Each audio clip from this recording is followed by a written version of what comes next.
This podcast is for educational and entertainment purposes only. Nothing stated on it, either by its hosts or any guests, is to be construed as psychological, medical, or legal advice.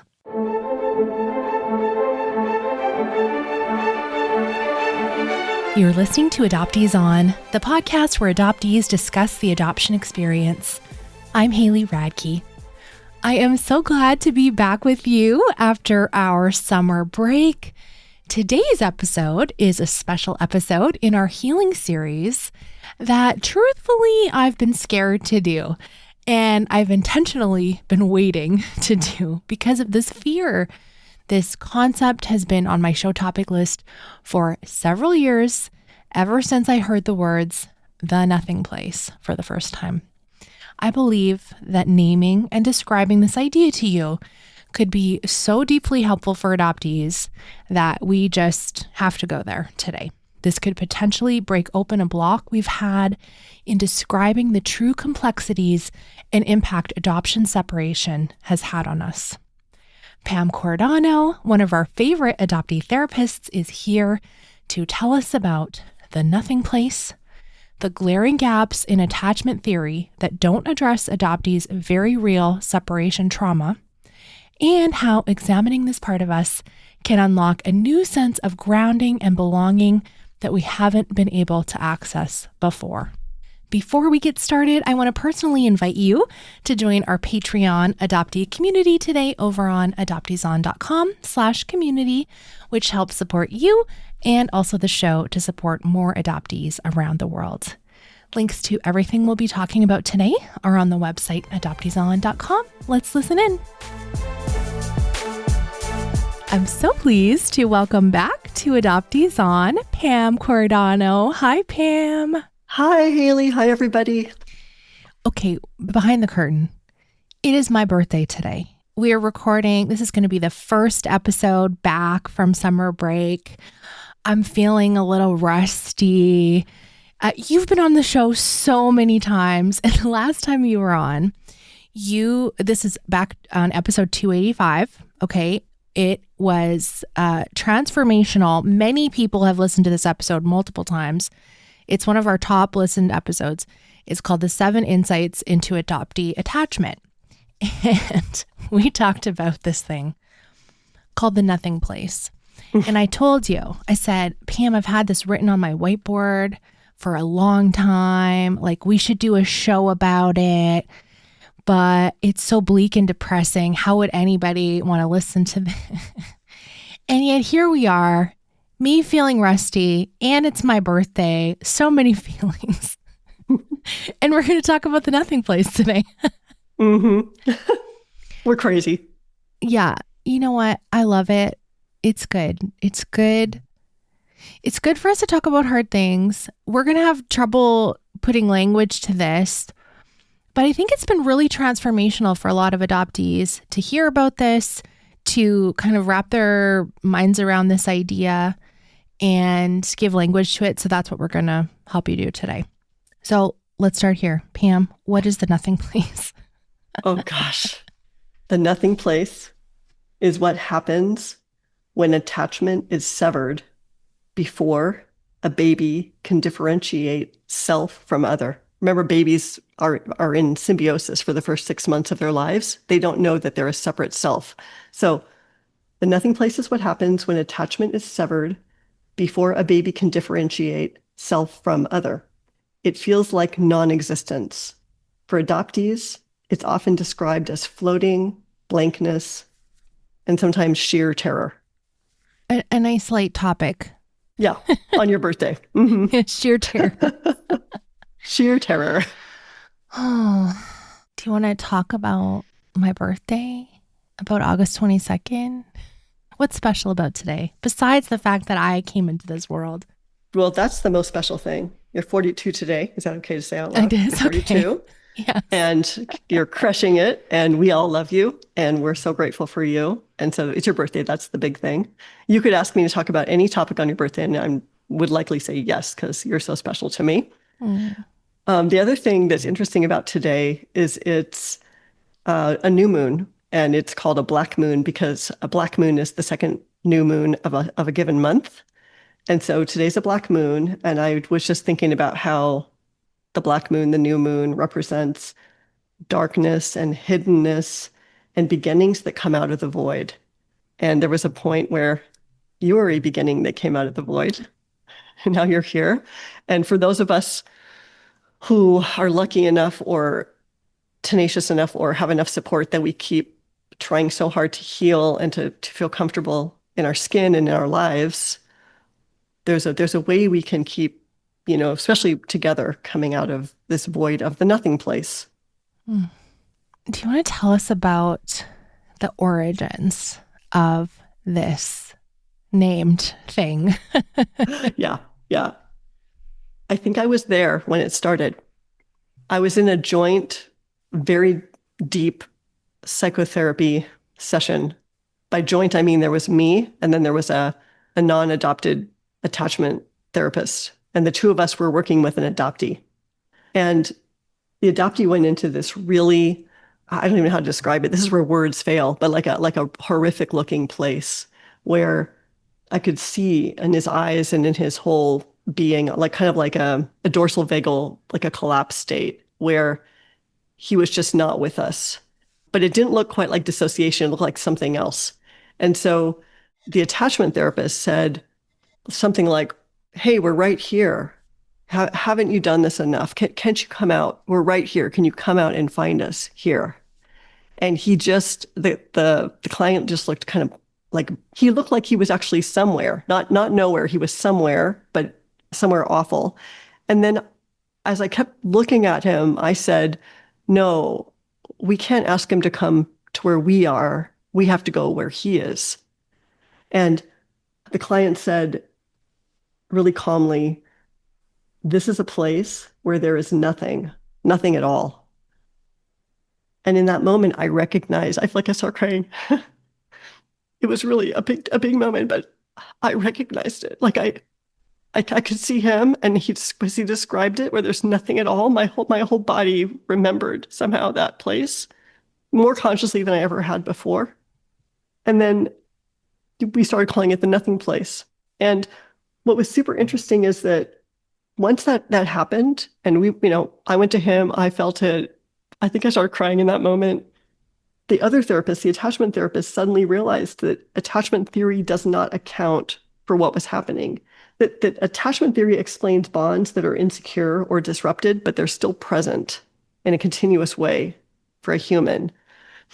But attachment theory does not explain what happens when attachment is completely severed before a baby has a sense of self and other.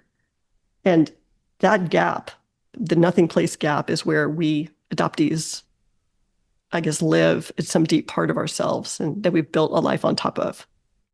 So can we go to, like most people call it the fourth trimester, right? Baby is born, and what's supposed to happen is you, as a baby, you learn from your mother.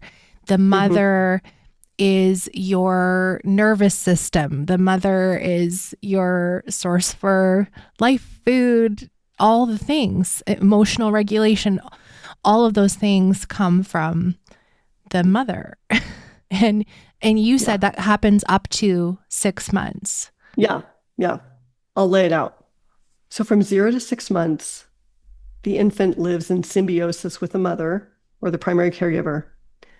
The infant has no clear sense of self or other. And the only way they regulate is inside of a shared system.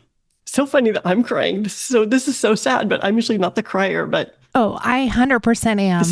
You were the one dreading this conversation, and I'm the one who, it's hitting me.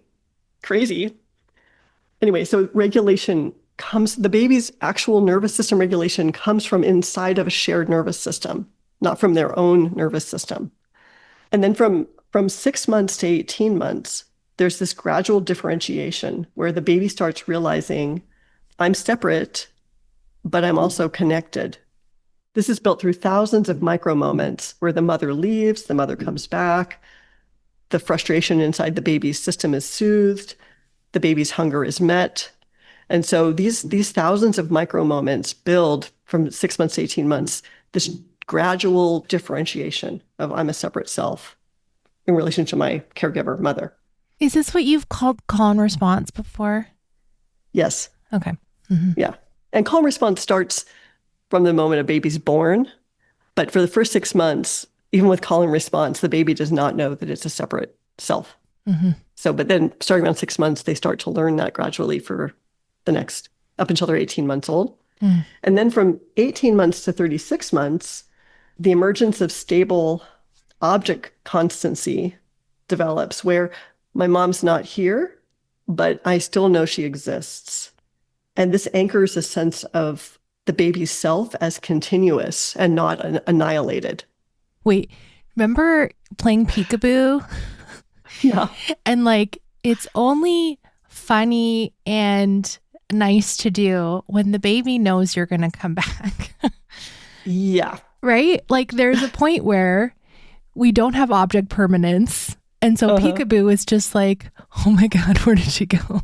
It's like a torture chamber. Right? Yeah. Okay. Mm-hmm. Yeah. So I didn't like playing that with my children. Nothing Place is like a peekaboo that never had a second partner to come back and show back up again.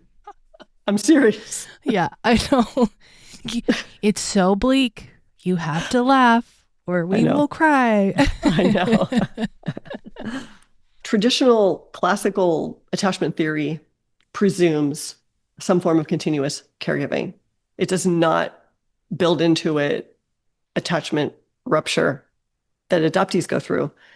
And this therapist was just shocked, realizing that everything he had come to understand about attachment was missing a really core piece for some people in the population.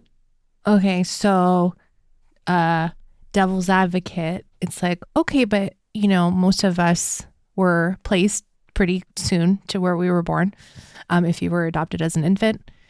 And so there was another adult doing those things. So what's the difference? It's not about interchangeable adults for anybody. It's about the one the baby is bonded to. And we get bonded in utero for 9 months. And so whether a baby is relinquished at birth or a week later or 6 months later or 2 years later, the mother for the baby is not an interchangeable figure. I mean, I think we adoptees know this. Those of us who are out of the fog, we know this. I don't know. I mean, the wider culture doesn't know this. And that's part of the illusion that that the parents are interchangeable. The parents are interchangeable, right? Yeah, right. With no consequence. Mm-hmm. Right. So the attachment therapist is like, what the heck? I had no clue this was missing from attachment theory. Yeah. And he saw it. Like once he realized that what was happening was outside of his framework, and it became really evident in the room and with the clients, where the client went and then how I responded with this recognition, like it was very overwhelming for this attachment therapist. Like, did they get emotional too? Oh yeah. Oh. They had to take a break. They realized that a huge thing had been missing around a whole segment of the population, meaning us, that it's not the same. And that therapists and people try to prematurely pull, let's say, the adoptee or the relinquished person out of where the ground is that they're trying to, to heal from, if they can get there. And again, asking the adoptee, I'll say, to adapt rather than people knowing how to go and be where somebody is in the nothing place with them. I'm trying to picture studying this, because babies are nonverbal. Like there's nothing that's been, there's no words put to this before. It's not even an attachment theory. And then, so how do you even come to describe something? Like, it's just, yeah, this is what's really hard to put words to. Yeah. The cool thing is that how this client could get here was, in my opinion, like extremely rare. that he was able to do this, to go in there. And then that there was this perfect configuration of an adoptee therapist and a non-adoptee attachment specialist all in this at the same time. It was this perfect moment where I feel like one of the values is that moment started something that is, I think, and has been adding value to adoptees with trying to understand what makes this all so hard in healing and getting comfortable and grounded, because it is pre-verbal and there's no cultural mirror. So without having models, it's just it's just this kind of chaos of confusion and trauma. But this is starting to put order and structure to what's underneath in this deepest place. Do you consider the nothing place there's the act of obliteration of connection between baby and mom, and then there's also the time period gap of when you should have this connection and be able to come to a realization that you are an independent creature aside from the person you came from. Is it all of that? Is it the one thing? Like, I'm trying to wrap my head around. What do you think about that? I think it's a combination of the baby being in that symbiotic, for most of us who are adopted at under 6 months, or at least had some kind of trauma or inconsistency, foster homes, whatever, in the first 6 months, that before when the baby is still in symbiosis with a specific person who's their birth mother, even from the moment they're born, it's the birth mother, that's who they've been with as a co-regulator, as one system the baby knows. When that gets severed, it's the breaking of that relationship during the time of symbiosis. That's what we're talking about. So think about a NICU baby who can't come out for 6 weeks, and then can. Would they have some version of this? Yes, and that's why Nancy Verrier in The Primal Wound included NICU babies. And like, my adoptive mother was a preemie in, I think, 2 months in the NICU back in the 1930s. And she had a lot of similar kinds of issues in her nervous system as I did.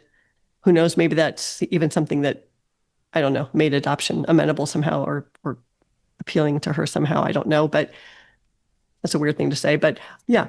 Okay. And this is, sorry, another slight rabbit trail. Thinking of children born by surrogate.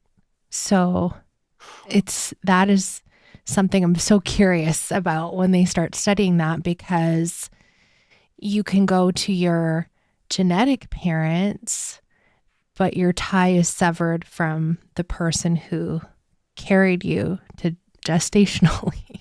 Yeah. So, very confusing. Well, I think a lot of adoptees think about that, the surrogacy.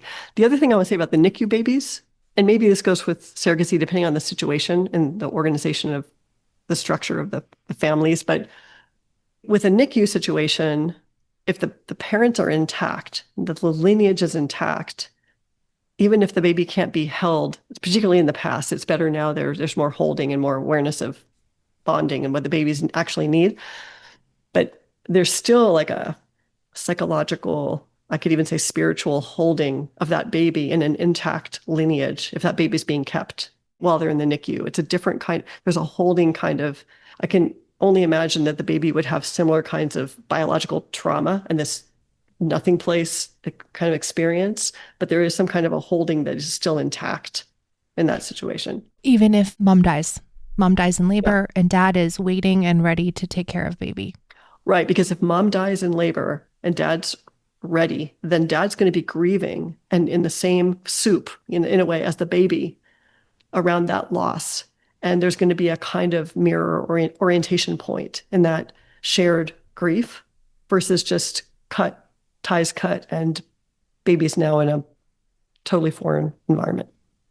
I just don't understand why muggles, this is the term that Pam uses for non-adopted people, for kept people, why muggles don't get that parents are not interchangeable. Well, it's like issues of privilege. It's like anything that is so normal to a person that it's not questioned. It's usually pain. Pain becomes the questioner, and then the people who are invisible or harmed by that invisibility start speaking up. And in a way, that's what we're doing in this conversation, is Yeah. making space for something that is invisible Right. on a cultural level, which is super painful. Yeah. So if in that state of symbiosis, relinquishment happens, the baby has no way to hold inside their system, I exist, you exist, because that hasn't been formed yet before the rupture. And so what then happens is the nervous system encodes this experience of void and terror, because that rupture creates that in the baby's body.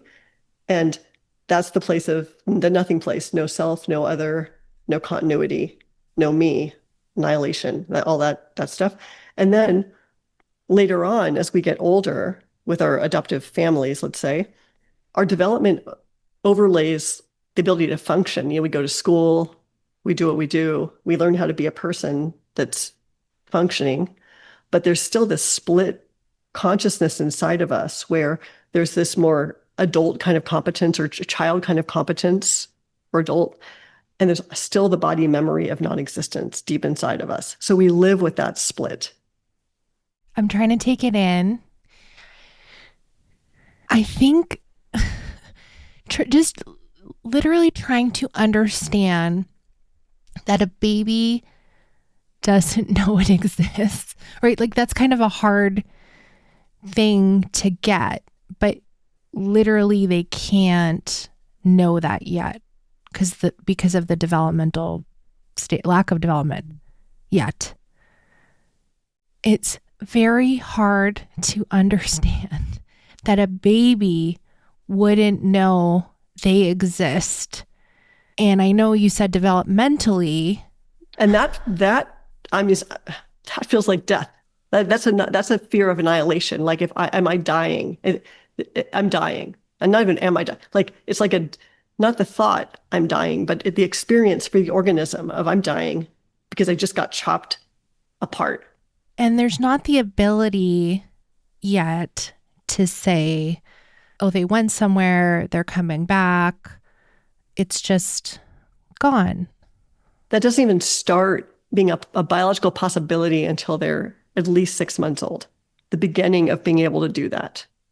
So we just have to develop on top of this experience of being chopped apart and it feeling like death. And then we build coping on top of that to survive.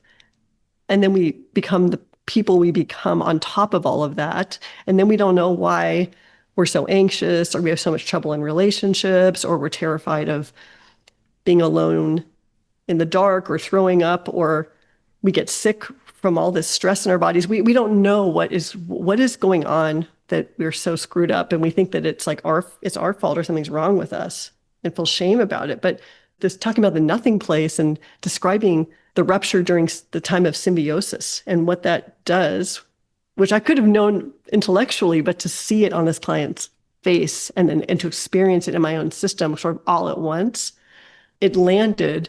And now we can talk about it. Those of us who it's landing for, we can talk about it.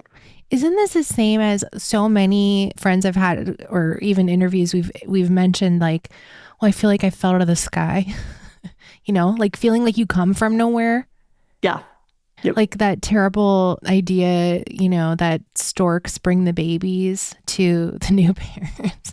It's like, no, like adoptees literally, a lot of us really literally feel like that, like some random thing just dropped us out of the sky with the receipt. Yeah, it's like we're a tree that we have to grow. We have to grow into a big tree with no roots. Like somehow there's no root system, and then we don't know why we keep getting blown over, or we don't like when kids are hanging on us and climbing us because we're about to fall over anyway.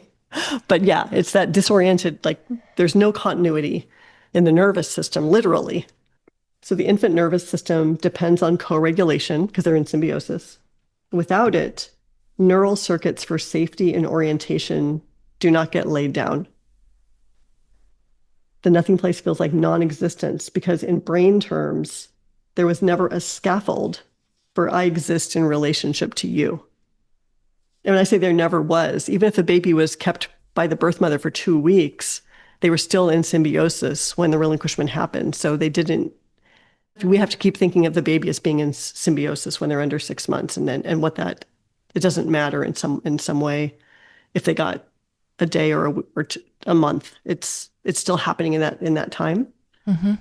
And polyvagal theory is really interesting, and in a super nutshell, like, our dorsal vagal system, that's our collapse place. That's where the nothing place lives. It's in this dorsal collapse place. Like it's not even equipped to do fight or flight, because babies can't do fight or flight. They can't even move, and they don't even know that they're separate. So they're stuck having to just go into collapse. This is where the nothing place lives. It's in the dorsal vagal collapse place in our nervous systems. And then a stronger part that we can develop later is fight or flight. So we can actually make decisions about when do I fight? When do I do flight? But the happy place for all of us is in the ventral vagal system. That's higher up. And that's where we feel safe enough. We feel socially connected. We have our curiosity and creativity online. That's the good life times. It's in ventral vagal. So with this rupture in our dorsal, that lands in our dorsal vagal system as freeze and collapse, it's harder for us to get to a steady state of ventral vagal. It takes a lot of work and probably a lot of good fortune around kind and tuned in people being with us later after we've come through all of this. Does that make sense? Just to be able to function? Yeah, and to be comfortable functioning, not shut down, and then not dominated by fight or flight more times rather than less times. Like, that doesn't make sense, but to be less involved with fight or flight and shut down, and to have more of us available for ventral vagal, where we actually feel good. So this is kind of an upsetting thing that many people have said. They either report, my case was, oh, she has colic, right? I cried nonstop all the time for no apparent reason, quote unquote. And then others report, oh, I was such a quote good baby because I never cried. Right? So there's like always crying, never crying. Yeah. That's either one. This collapse. Yeah. The never crying is really collapse, and the always crying, there's still some energy. To me, I think of the always crying as still trying to stay alive and not go, because collapse, like the freeze state, if we stay there too long, it's like a preparation for death kind of place. Like freeze is a place that wants to figure out, what do I do? Do I fight or do I flee from danger? Freeze is danger. And so if we can't find a way to do fight or flight, we're just sinking into this freeze state where it's like preparation for death. We can't, the parts of us that say frozen too long are parts of us that kind of just seem to go dead or get buried or turned off. They just stop being online. The crying part, I feel good about thinking of you crying like that in the sense that you're fighting for something. Like what can a baby do if they're trying to engage, trying to be known, stay in the ring? Crying is better than no crying. It's not great. It's not good, but at least there's an action involved with it. And who knows, maybe, I don't know, you're such an action person. You put things out in the world, you do that kind of thing. And I don't know what I'm saying by saying that, but I'd rather see a baby crying than a baby who gave up crying. I just feel so like this is so difficult, because I know, like, all my adoptee friends, like, this is what we experienced. Like, this is nobody who would subject a human to this. Yeah. Torture. This is torture. Mm-hmm. Okay. Should we go to IFS? Sure. So in IFS theory, most exiles hold feelings that are not fully acceptable or acceptable at all in the family. So it can be things like, shame or rage or pain, grief. Sometimes exiles hold, quote, positive feelings too. Like, let's say there's a mother that's jealous of the child. The child might want to shut down their joy or how they can shine in the world so the mother doesn't get jealous. So there's examples of exiles can hold good things too, like quote, good things too, that are just not allowed in the family to maximize love. The nothing place is a deeper exile than those kinds of exiles. The nothing place is an exile that holds an experience of non-existence itself. So it's not just a part with feelings, it's the body memory of no self, no other, because it broke apart.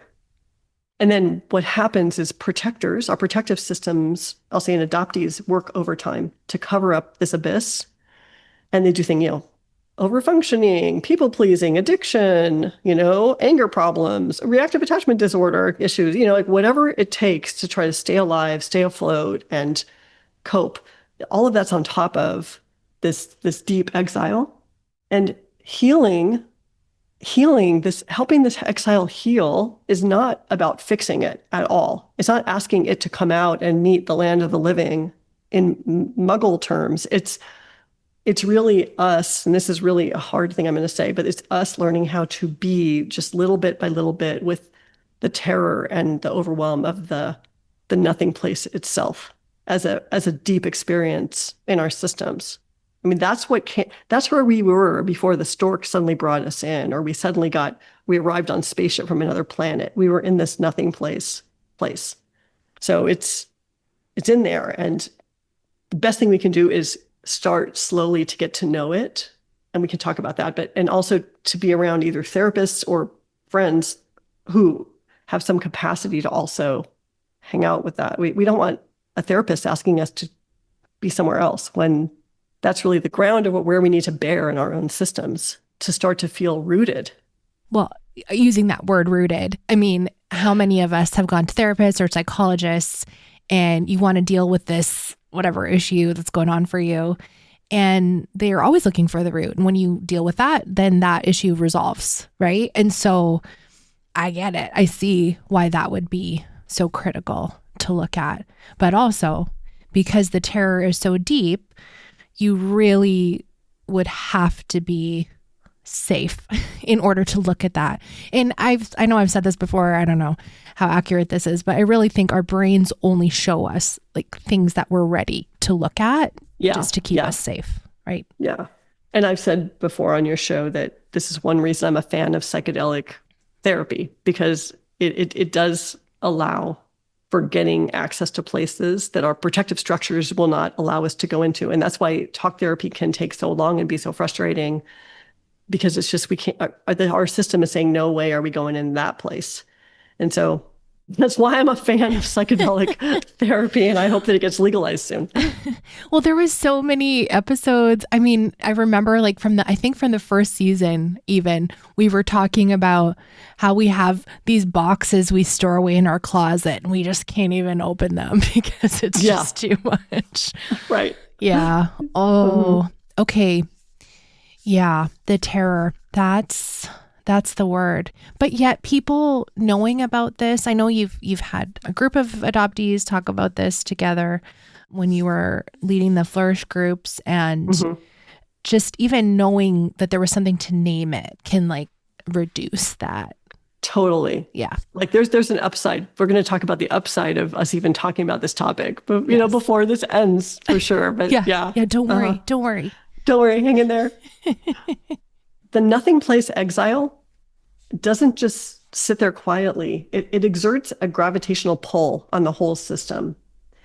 And that's why that when there's stress or even intimacy in relationships, there's this gravitational pull that's kind of freaking out. And this nothing place thing is a dynamic living part of us. It's not a concept. It's not, symbolic. It's really a real thing that we have inside of us. And I wouldn't have known that until I saw this client get there. And then I felt like I got there. So when we feel fatigued or we have a conflict or we're in an intimate situation, this nothing place exile pulls forward and the system feels like I'm dissolving. I'm not here. I'm going to die. Like this whole I'm going to die thing comes from this place, because we did have that experience. And that is the experience in the nothing place. I'm going to die. I'm getting annihilated right now. Is that equivalent to many of us, myself included, having suicidal ideation? Yeah, totally. Great. It's also babies that are in orphanages who die even though their physical needs are being met. Hmm. They go further. Those of us who have survived this, we didn't go as far into death as they did, but I think it's a continuum of death. It's nothing place. So people who have this need met, their whole life and identity is built on this strong structure. And we just have this gaping hole where the foundation should be. Yeah, and sure, of course there's people that have all kinds of, they have drug addicted parents, or they have violence in the home from the time they're born, or they're getting really severely abused. I mean, of course those things are like horrific for any human system, but there is a continuity of attachment, even if it's really poor attachment and scary attachment or eventually disrupted attachment. There's a continuity versus like an entire break of the organism of symbiosis. It's different. So the gravitational pull, to come back to the abyss, is there. Mm-hmm. And if we're kind of shaken or pushed in some way, that can kind of get triggered. Is that what I'm hearing? Yeah, it does get, and I think it does get triggered. It just does get triggered. And whether we're aware of it or not, right? Like, yeah. Okay. Well, we get triggered. And I can't imagine any trigger that doesn't somehow harken back to this nothing place for us in some way. Feels like we're talking about the ground floor of the adoptee system. This, maybe we should talk about this at the end, but what it's bringing to mind is how you've talked about adoptees as superheroes, right? Mm-hmm. And it just makes me so, like, this is what gets me emotional. It just makes me so much more impressed with all of us who've made it and have, in any fashion, we've made it. And those that are working on trying to improve our lives and change things for our children and legacy and all of those things, like, it just makes it all the more impressive. Yeah.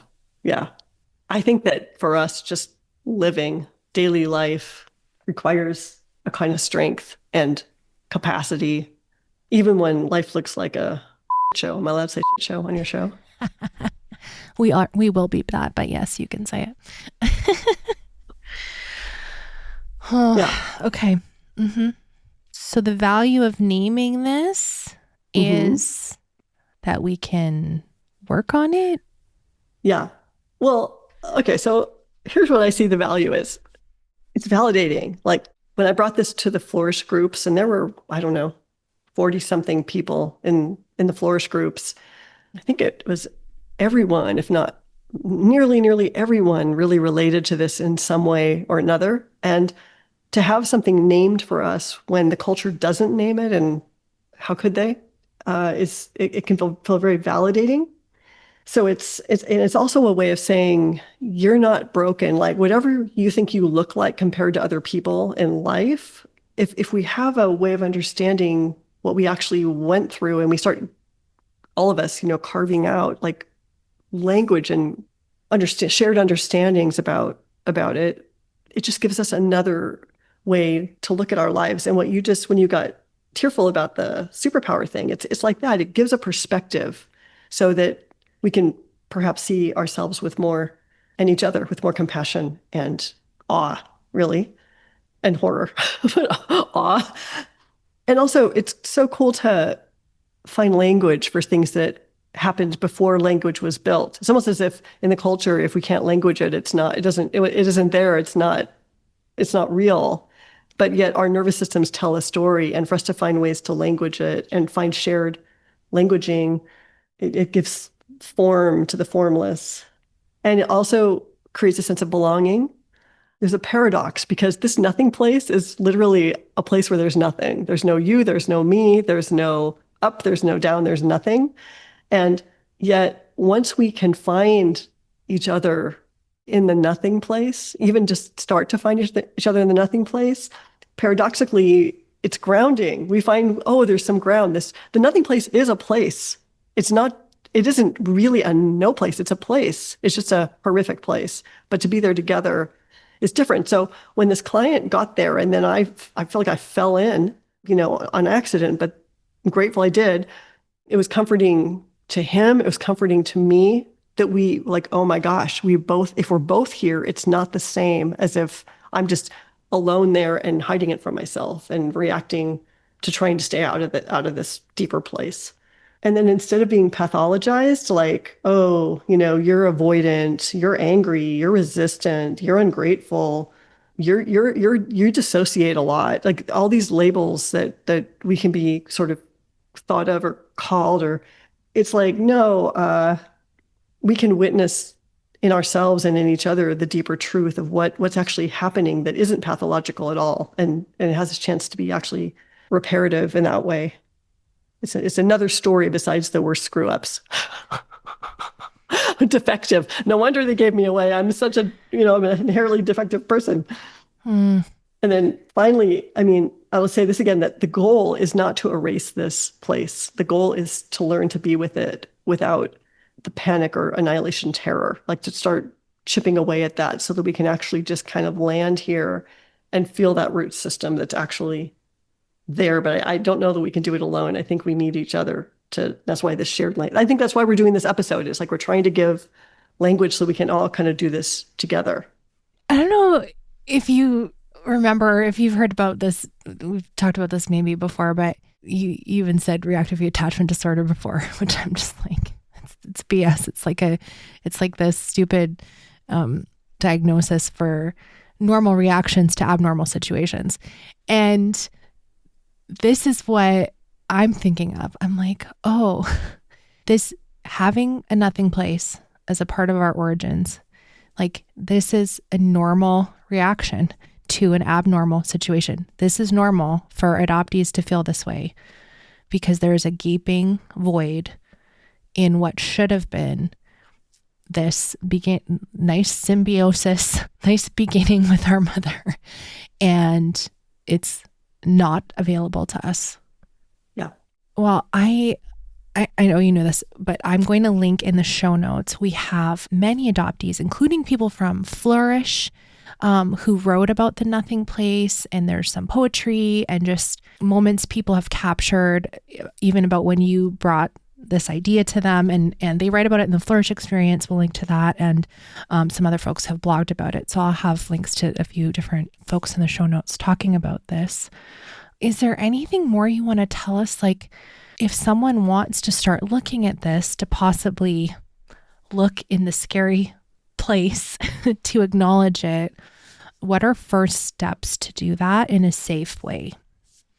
That if people are comfortable being in their own company enough, they can just start trying it on. They could go for a walk and just give it a little thought, what do I think or feel about this nothing place thing? In Flourish, people recognized it immediately. And some people were more sad or scared about it, and other people were really relieved, viscerally relieved about it. So there might be a whole bunch of different types of reactions to it. But also, I think that if people are in therapy, bringing it to their therapist, or if they have friends who they trust or friends that are adopted that they trust, they could also start talking about it a little bit there. I think it's almost like soil, and we can just start digging a little bit in the soil. But the goal is not to overwhelm, because it's a tender place. It's just to start exploring, whoever wants to. And do you have anything to say to someone who might listen to this and just be like, oh my gosh, this is just made up. You guys are just feeling sorry for yourself. Not that we get those emails ever. I don't really care about those people that much. I don't even feel ruffled. I feel like now that I know this place so much more, it doesn't even, if someone wants to negate it, whatever. We just don't have any business with them, That's such a healthy way to look at it. And I think, truly, anytime I've talked to someone about this that's adopted, there's an instant knowing. Mm-hmm. And for people who are adopted but perhaps haven't started really deep diving it critically, this might not resonate, and that's okay. Like, Totally. live your best life. Don't dig if you don't want to dig. Absolutely. Yeah. Yeah. Mm-hmm. Yeah. Thank you so much for sharing this with us, Pam. Yeah, Haley, thanks so much for being born, actually, and keeping yourself alive, however you did that. And I did it. We both did it. And you who are listening, you did it too. Way to go, yes, us. Way to go, that's right. us. It's a big deal. It is. And I hope this naming is more an encouragement to feel like, oh, I'm not crazy. There's nothing wrong with me. Like, this is a normal reaction to a very abnormal situation. Yeah. If we go back to the black moon that's happening today, and we go back to the deep exile name, what deep exiles or any exiles need is love and presence. And so we can start building presence and love for ourselves in this place and with each other. And that's what it needs. It doesn't need to get moving and be different. It just needs love and presence to gently, slowly start coming to it. And that's when the light comes back. Beautiful. Thank you so much. You've been on the show so many times, sharing your wisdom with us. We so deeply appreciate it, truly. Where can folks connect with you online? By email, pcordano@comcast.net. Lovely. Thank you. Thanks for celebrating my birthday with me. I'm so excited you asked me. What an honor. I know I've said this before. I love Pam so much.